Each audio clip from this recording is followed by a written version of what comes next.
Kekalahan timnas U19 atas Thailand sejatinya nggak perlu menjadi sebuah kekecewaan yang berlebihan. Karena bagaimanapun, ini masih sebuah turnamen uji coba. Dan ujian sebenarnya tentu saja di kualifikasi Piala Asia. Ya emang sih, kita kemarin sangat happy saat berhasil menang atas Argentina, tapi nggak usah munafik juga kalau 99% publik tanah air juga happy. Karena ya lawannya Argentina, walaupun kembali lagi ini hanya uji coba. Nah, salah satu poin menarik sekaligus pembelajaran di laga ini, tentu saja proses gol kedua Thailand yang terbilang agak kocak.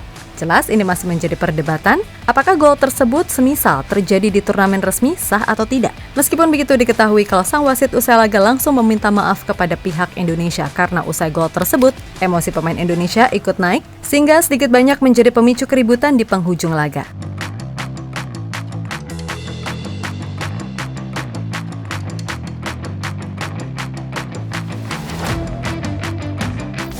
Indonesia U19 harus mengakui keunggulan Thailand 2-0 di partai kedua Seoul Earth on Ice Cup 2024. Jelas banyak sekali media-media ASEAN ataupun Asia yang menyoroti laga ini karena bagaimanapun rivalitas Indonesia dan Thailand ini memang cukup kental. Terlebih Thailand sendiri sepertinya punya misi khusus untuk balas dendam atas kekalahan di final Piala AFF kemarin.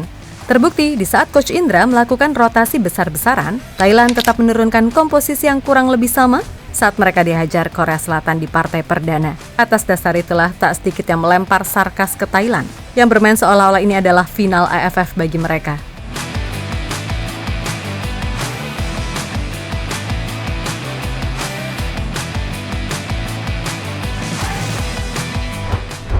Yap, di laga ini sendiri walaupun turun dengan banyak rotasi, Indonesia nyatanya cukup mampu mengimbangi intensitas Thailand. Memang di babak pertama agak keteteran, termasuk saat terjadi gol pertama, hasil dari blunder Syawal. Akan tetapi, jika kita lihat secara keseluruhan, terutama di babak kedua, Indonesia nyatanya mampu bermain lebih baik dan terorganisir. Terlebih, yang bikin salut, di saat pemain-pemain Thailand udah tampak loyo di menit 70-80-an, pemain Indonesia bahkan masih bisa ngibrit sana ngibrit sini, yang mana artinya program peningkatan fisik itu cukup sukses. Karena ya gitu, ini semua demi bisa tampil maksimal di kualifikasi Piala Asia yang secara intensitas pasti lebih ketat.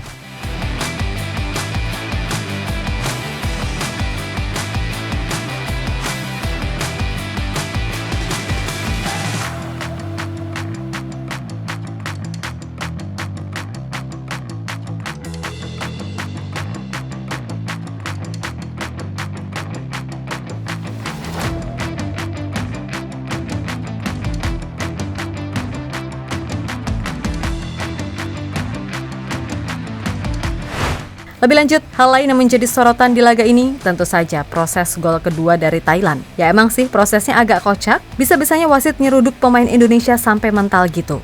Untung ini laga uji coba, tapi apapun itu, diketahui sang wasit usai laga langsung meminta maaf kepada pihak Indonesia. Namun yang jadi perdebatan, jelas apakah gol tersebut bisa dikatakan sah ketika terjadi di laga resmi? Nah, jika melihat aturan yang ada, sampai saat ini belum ada aturan soal tindakan apa yang dilakukan jika pemain bertabrakan dengan wasit, apalagi sampai mental gitu. Sumpah, maaf ya, tapi itu lucu banget. Namun terlepas dari situasi yang ada, wasit sebenarnya bisa saja menghentikan laga jika sang pemain mengalami cedera ataupun melakukan drop ball jika bola mengenai tubuh. Namun saat itu pemain Indonesia hanya terjatuh sehingga permainan tetap on dan akhirnya bisa dimanfaatkan oleh Thailand untuk mencetak golnya yang kedua. Ya namanya juga apes ya kan? Gak apa-apa daripada apesnya di laga resmi, mendingan di laga uji coba seperti ini. Hitung-hitung, pemain biar bisa belajar sekalian. Kalau dalam sepak bola segalanya bisa terjadi. Lebih lanjut, wasit pun juga menyadari kalau tindakannya tersebut walau nggak sengaja cukup memancing emosi dari pemain Indonesia sampai akhirnya terjadi sedikit keributan di akhir laga. Namun kami pun percaya kalau Coach Indra sendiri cukup bijak menyikapi ini semua.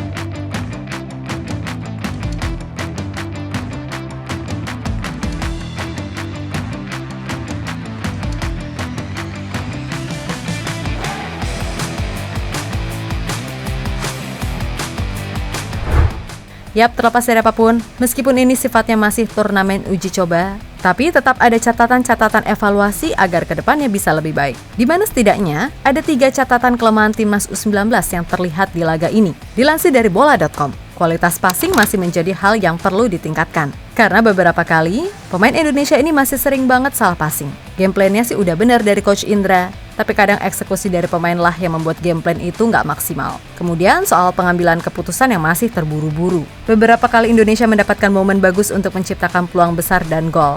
Tapi di saat-saat akhir, keputusannya masih sering miss. Dan yang terpenting adalah finishing. Absennya Jens Raven memang dirasa sangat berpengaruh. But that's okay, karena sekali lagi ini masih uji coba dan ajang seleksi.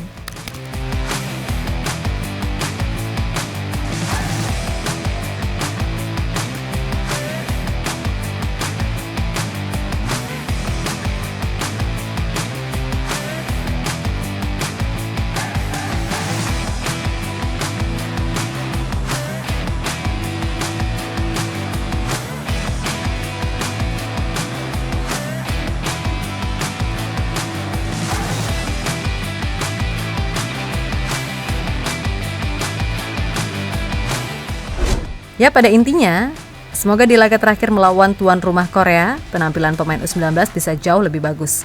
Dan mereka belajar dari kesalahan ini. Gak cuma dari sisi skor, tetapi juga banyak hal termaksud faktor-faktor non-teknis. So, perjalanan masih panjang dan kembali lagi, ini masih jadi ajang Coach Indra menemukan tim terbaik. Sebab tujuannya adalah lolos Piala Asia untuk kemudian ke Piala Dunia. Maka dari itu, tetap legowo, rendah hati, dan terus bermuhasabah diri tentang apa yang masih kurang, oke?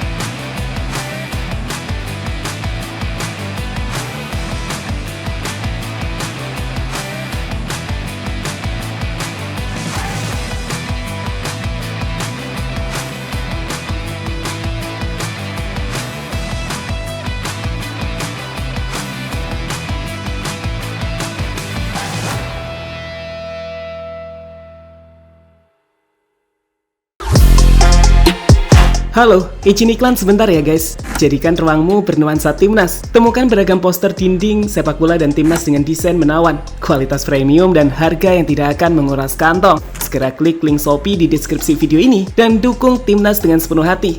Mulai dari dinding rumahmu.